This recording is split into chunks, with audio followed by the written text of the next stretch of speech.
Who is about to expose the political allegory behind the most blackety-blackest holiday movie since The Preacher's Wife?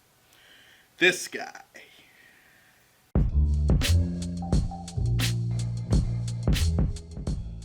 Readers, if I had to label any movie as a delight, I'd immediately give that honor to Netflix's Jingle Jangle. It's a fun and emotional holiday musical with both the diversity and nostalgia of Rodgers and Hammerstein's Cinderella and the feel-good spirit of A Muppet Christmas Carol. But more importantly, it's a film that came to us at just the right moment and drove home a message with it that was recently made clear to everyone who didn't already know it.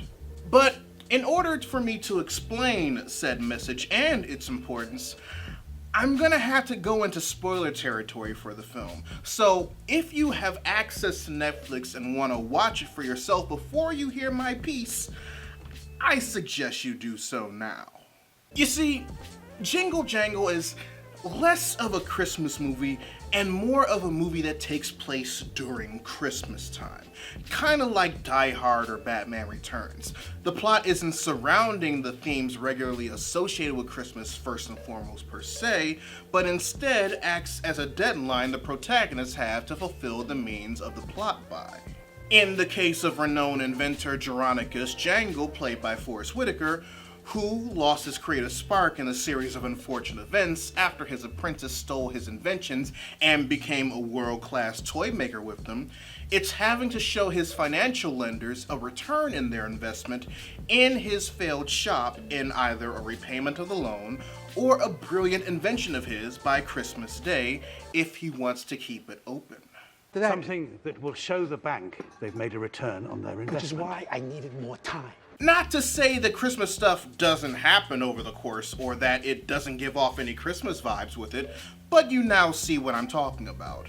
Also, with a plot like that, you'd imagine how the overall story would play out and the overall themes of the story would deliver with it, especially one in a movie that's very lightly rated PG. And you'd be right. If Jingle Jangle was in fact the protagonist of the story. But it's not. It's Journey Jangle, his granddaughter. And now the title of this video makes a bit more sense to you. Yes, readers, in an attempt to grow close with the only family member and possibly one of the only individuals in this world that's like her, Journey spends a few days with Jingle to connect with him. And over the course of the movie, with her own determination, wit, and confidence, is able to prove that anything is possible. From healing a broken family, to healing a broken man, and righting the wrongs that caused them in the first place. Now, before all of the Journey was a Mary Sue comments come in, which, let's just be clear here, will more than likely be from the same people complaining that the cast in this movie is majorly black, let me explain to you why the story of Journey Jangle is more prominent and, dare I say, about a holiday fantasy movie, realistic, considering the time it decided to come out. Journey Jangle is just like her grandfather, and has the spark of creativity he inspired in his daughter, her mother, before aforementioned unfortunate circumstances drifted them apart. The spark of creation and genius that once resided in him, she has access to easily because of her self-confidence and belief. If the professor couldn't get it to work, what makes you think you can? Because there's nothing that says I can't. And after spending time with Jingle, she realizes that self-confidence and belief has power behind it.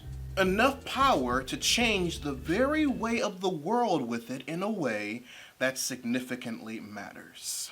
All while watching the actions of Journey in this movie, I couldn't help but think of the other black women in real life that have shown to have the same amount of determination, wit, and confidence as her that have gone out of their way when they clearly didn't have to in order to change a hopeless situation into one that sucks slightly less.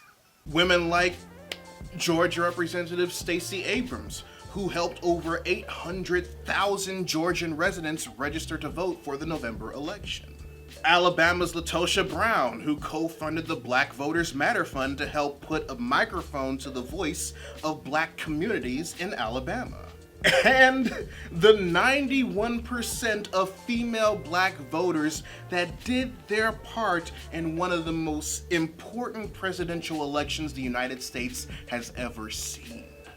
Journey Jangle, as she is in Jingle Jangle, is an allegory for not only the hard work of black women, but the extent black women go through in order to properly see about the distribution of change, both for other people and for themselves. This is both something we should be extremely grateful for, and something we shouldn't take for granted. Because as multiple opinion pieces and editorials have stated since the 2020 presidential election happened, we cannot constantly assume that black women will continue to bail us out when we are in trouble. We can't constantly be in the place of Geronicus and wait for our granddaughter to show up to reinvigorate the spark we once had just in time to keep the bank from taking everything that we have come Christmas morning. Not only is that extremely selfish of us, but it shows a level of ungratefulness that can be immediately translated as unappreciative if we can't pay forward what was given to us through their hard work, determination, and their belief. Like Geronicus did upon the approach of his happily ever after, we have to take this gift of reinvigoration that these women bestowed upon us, build upon it, and make it thrive into something beautiful and magical. Yes, I got all of this from watching a Netflix original holiday movie. How long have you been watching me now? Why are you surprised by this? Anyway, readers, your homework assignment for the day. Write in the comments section below what you thought of Jingle Jangle if you've seen it. Or if you feel like sharing with the rest of the class, another movie you may know that also tells the allegorical tale of black women going above and beyond. Whichever you decide to answer, I'd love to know your thoughts. If you want to help financially support the channel, you can join my Patreon by clicking the card at the end of the video or in the link in the description down below, where you can also find a link to my merchandise store. Or if you prefer to give a one-time donation, you can find links to my PayPal and my Ko-fi account in the description box as well. Also, make sure you subscribe to the channel and turn on notifications, because I post new videos every Monday, Wednesday, and every other Friday. But until then, this is Readus 101. Class dismissed.